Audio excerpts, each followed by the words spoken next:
Hi, I'm going to explain a story about excluding sign language from deaf children and why it's a bad idea. The Journal of Deaf Studies and Deaf Education says that focusing on only the oral method for children who have cochlear implants or those who have hearing aids, I don't recommend it.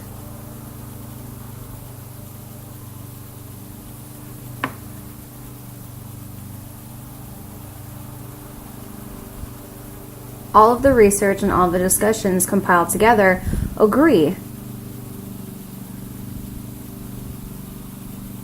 that adopting a superior oral language example and excluding sign and only progressing with the oral method is not good for children. One book, The Deaf Studies and Deaf Education. I have a question. How can we possibly avoid both sign language and a spoken language from different native countries? Researcher named Leah Val, she suggested that it's possible to avoid it by challenging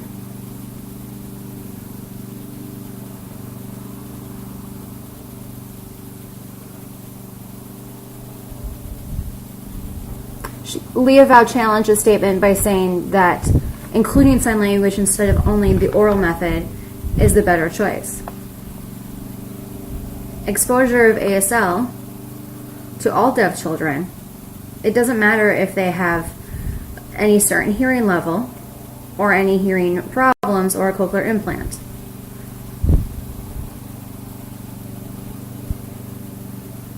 The way that society views deaf people needs to change.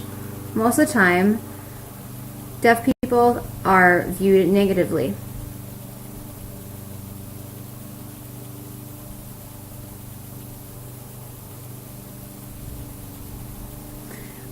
Most of the time people think that they should be in a bilingual environment, and a lot of people focused on just one language and just on their ear.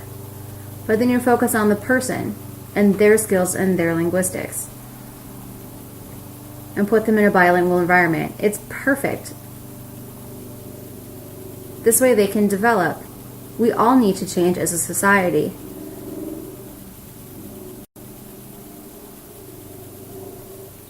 And we need to view the deaf people as a linguistic minority. And this change starts with yourself. Researcher Norris Harry, back in 2006, discussed the topic of no exclusion service provision. No exclusion service provision for deaf children, which means eliminating ASL. No, it really should be involved. It's important, an important time frame from birth to 2 years old. It's clear that signing will help them. They can really absorb language and express language with limited effort.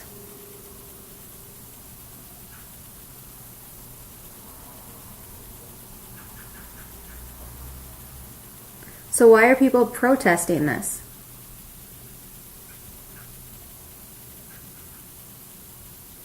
People do not fully understand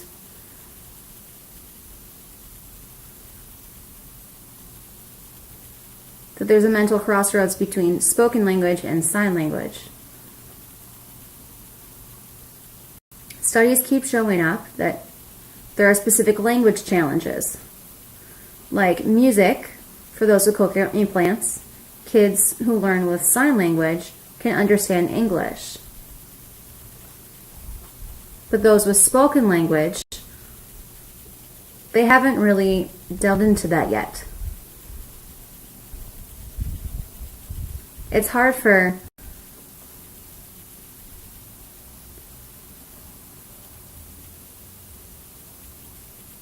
people want to toss out sign language, but it doesn't make sense because ASL most of the time is natural.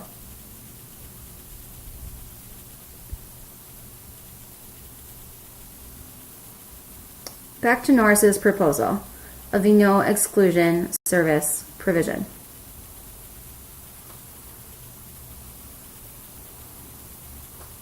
It's really important to provide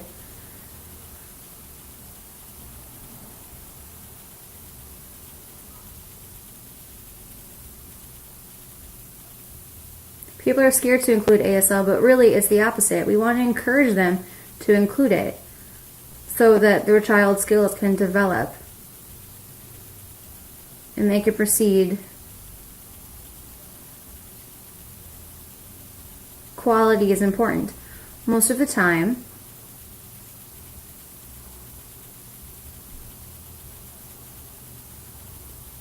deaf students in language situations, Virginia Swisher,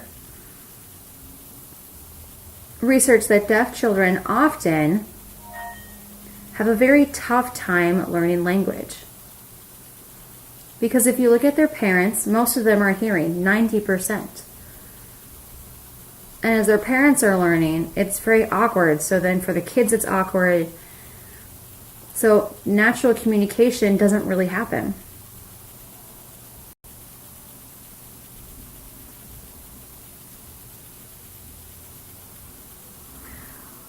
But when the child connects with native ASL users in their local community, it becomes natural and very fluid.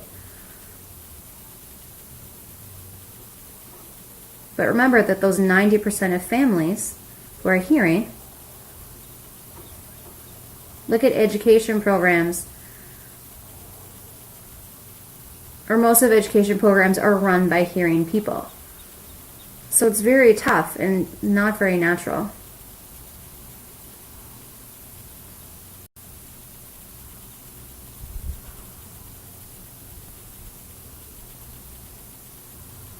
Most institutes, ASL is not the language of instruction.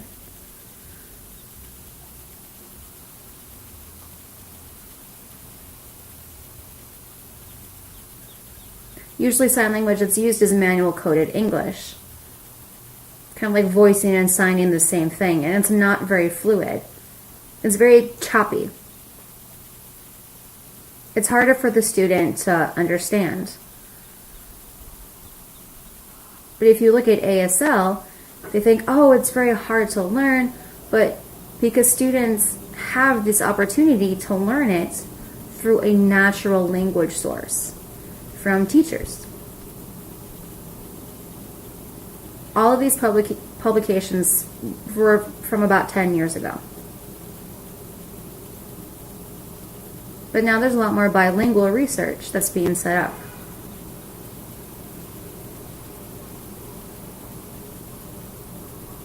At the Kober Center,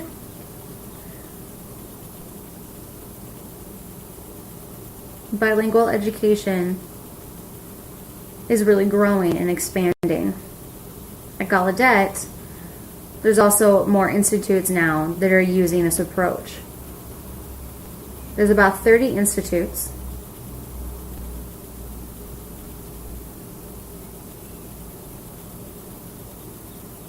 It's hopeful for the future of deaf education.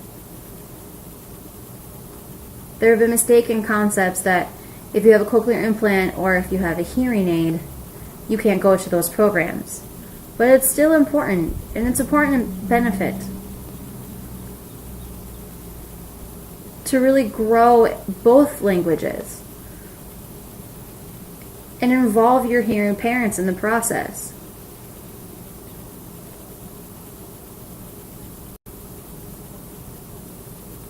It will help you to be able to express yourself through writing and just be an overall better person.